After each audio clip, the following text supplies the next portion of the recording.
हर महादेव। मैं आपका आचार्य देव।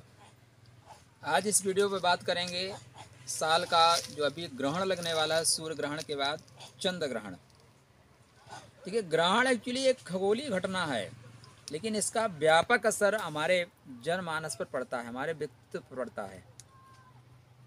चंद्र ग्रहण का बहुत व्यापक असर है। चंद्रमा की जो रेज होती है वो सागर को मत देती है। इस दिन आप समुद्र के तट पे जाइए, सागर में लंबी लंबी हिलोरें, छोटी छोटी सुनामी आ जाती है। और हमारे शरीर में भी 72-73% पानी है, इसलिए हमारे मन को चंद्रमा जरूर मथेगा। खासकर जो महिलाएं हैं, जो गर्भवती महिलाएं हैं, जो गृहिणियां हैं, उनको बहुत ध्यान रखना होगा। गर्भस्थ शिशु के ऊपर इसका बहुत ज़्यादा असर पड़ता है। इसलिए 8 नवंबर को कार्तिक माह पूर्णिमा तिथि को चंद्र ग्रहण हो रहा है।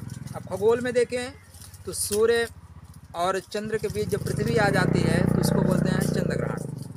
हम आपको ये वीडियो जो है प्रकृति के गोद से दे रहे हैं। मैं और मेरी टीम के सदस्य इस समय हम लोग देशाटन तीर्थाटन पर निकले हुए हैं। तो एक खूबसूरत जंगल में है, और प्रकृति का कभी आनंद लेना हो ना, परमात्मा के स्वरूप का दर्शन करना हो तो प्रकृति के पास जाया करिए। यत्र तत्र सर्वत्र। ऐसा लगता है कोई आपको अपने बाहों में समेटने के लिए आतुर है। खासकर आपके लगन और आपके राशि वालों को तो तीर्थाटन करना अत्यंत श्रेष्ठ और लाभकारी फल देने वाला है। तो हम इस समय तीर्थाटन पे हैं, और यहाँ पे एक कपीश्वरों की बड़ी फौज है। उनको खाना खिलाना अपने आप में रोमांच कर देने वाला है, और आपको इनको खाना खिलाना चाहिए, क्योंकि आपका जो चंद्र ग्रहण हो रहा है वो मेष राशि में हो रहा है। कहाँ पे हो रहा है? मेष राशि, मतलब मंगल की राशि में। और इस दिन राहु चंद्रमा दोनों ही इकट्ठे हो रहे हैं। ये भरणी नक्षत्र में होगा।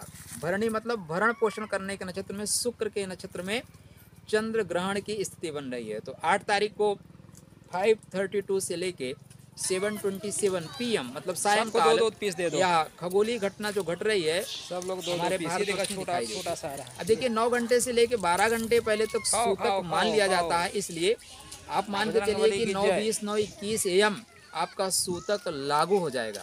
यहाँ से आपके ऊपर सूतक का असर पड़ेगा। क्या घटना भारतवर्ष में अधिकांशतः शहरों में देखी जा सकती है, जैसे कोलकाता में, सिलीगुड़ी में, पटना में, रांची में, गुवाहाटी में, यहाँ पे ज़्यादातर दिखाई देगा। सायंकाल की घटना है।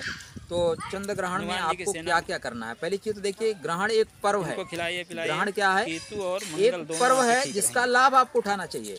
जैसे आप एनर्जी को बैलेंस करके रखते हैं आराम से खाओ, और अचानक आप जब उसका ढक्कन खोलते हैं, जैसे गैस सिलेंडर है, गैस सिलेंडर में गैस भरी हुई है, आप यूज़ करिए, लेकिन जैसे आप खोलोगे तो इमिडिएटली गैस निकलना शुरू होगी। तो उसी तरह आप जब पूजा पाठ करते हैं तो हमारे प्रकृति में, हमारे अंतरिक्ष में एक आवरण क्रिएट होता है ग्रहण स्थिति की वजह से। तो जब आप पूजा पाठ करते हैं, जब आराधना करते हैं, उपासना करते हैं, तो फिर वो क्या होता है कि एनर्जी इमिडिएटली वहाँ तक पहुँचती है जहाँ तक आप पहुँचाना चाहते हैं। तो व्हाट्सअप जैसा है, आपका नेट ऑन हुआ, टक से आपने बोला, टक से रिसीव हुआ। तो आपको इस समय पूजा पाठ जो होती है तुरंत परमात्मा के पास रिसीव होती है। पहली चीज़ तो ये जान लीजिए। ग्रही स्थिति की बात करें तो राहु चंद्र इकट्ठे रहेंगे, और शनि महाराज अपने ही घर में रहेंगे। शेष 5 ग्रह तुला राशि में रहेंगे, और मंगल महाराज मिथुन राशि में रहेंगे। ये स्थिति बन रही है। तो क्या करें? ठीक है, चंद्रमा मन से हो जाता है। चंद्रमा मन का प्रतीक है, और सूर्य महाराज इसमें नीच के हो रहे हैं, और चंद्रमा पे प्रभाव। तो सूर्य और चंद्रमा दोनों पे प्रभाव। सावधान होने की आवश्यकता है मित्र। यद्यपि इस समय विशाखा नक्षत्र में हो सकता है आपको जो ये आवाज़ आ रही हो ना, थोड़ी सी अनकंफर्टेबल महसूस हो, लेकिन इस आवाज़ को आप कनेक्ट करिए। ये कपीश्वर महाराज हर जगह यत्र तत्र सर्वत्र भ्रमण करते रहते हैं, और इनको खिलाना, दाना खिलाना, पूड़ी खिलाना, कुछ न कुछ बिस्कुट खिलाना, चना खिलाना आपके लिए श्रेष्ठ फल देने वाला है। क्योंकि मेष राशि में हो रहा है महाराज। तो मेष का प्रतीक यही लोग हैं। मेष मतलब हनुमान जी, हनुमान जी के प्रतीक हैं। तो उसके शुभता के लिए इनको जरूर खिलाइएगा। खैर, क्या करें? खासकर जो हमारी गर्भवती महिलाएं हैं, बहन हैं, बेटी तो मैं नहीं कह सकता, मेरी इतनी उम्र नहीं है आप लोगों के लिए, माताएं हैं, वो लोग विशेष ध्यान रखें, विशेष ख्याल रखें। इस ग्रहण का असर अगर आपने नवजात शिशु को धारण कर रखा है, और भविष्य को एक सुंदर धरोहर देने की ओर आप बढ़ रहे हैं। देखिए, हम संतान इसलिए पैदा नहीं करते कि हमारे परंपरा चले, अभी तो हम इसलिए पैदा करते हैं कि हम विश्व को एक बेहतरीन धरोहर दे के जाएँ, विश्व को ऐसी शक्ति दे के जाएँ जो क्रिएटिव हो, जो उनके मार्ग प्रशस्त करने के लिए जाए। तो अगर आपका बच्चा इस समय गर्भ में पल रहा है तो आपको विशेष केयर करना है। होता क्या है, आप गर्भ का जल देखिए ना और समुद्र का जल लगभग एक जैसा होता है। आप मेडिकल साइंस में अगर थोड़ा जाएं तो ऐसा पाएंगे। और जब गर्भ का जल स्राव होना शुरू होता है तो फिर बच्चे के लिए परेशानी का सबब बन जाता है। इसलिए इस दिन हमारे शास्त्रकारों ने कहा है कि काटना, छीलना, सिलना, इस तरह की चीज़ों का प्रतिबंध लगाया गया है। मतलब इस दिन कैंची मत उठाइए, सुई मत उठाइए, चाकू मत उठाइए, क्योंकि जो असर कर रहे हैं ना वो कहीं ना कहीं हमारे बच्चे के मन पे जा रहा है, हमारे कर्मों का। तो शास्त्रकार इस तरह की चीज़ों को मना करते हैं। पानी अधिक से अधिक मात्रा में पिए। गरिष्ठ भोजन निषेध है, गरिष्ठ भोजन निषेध है। लेकिन जो गर्भवती महिलाएं उनको मैं बोलूँगा भैया थोड़ा सा हल्का जल लेते रहिए। ज़्यादा अच्छा होगा नारियल पानी पीजिए, ज़्यादा अच्छा होगा पानी पर्याप्त मात्रा में पीजिए।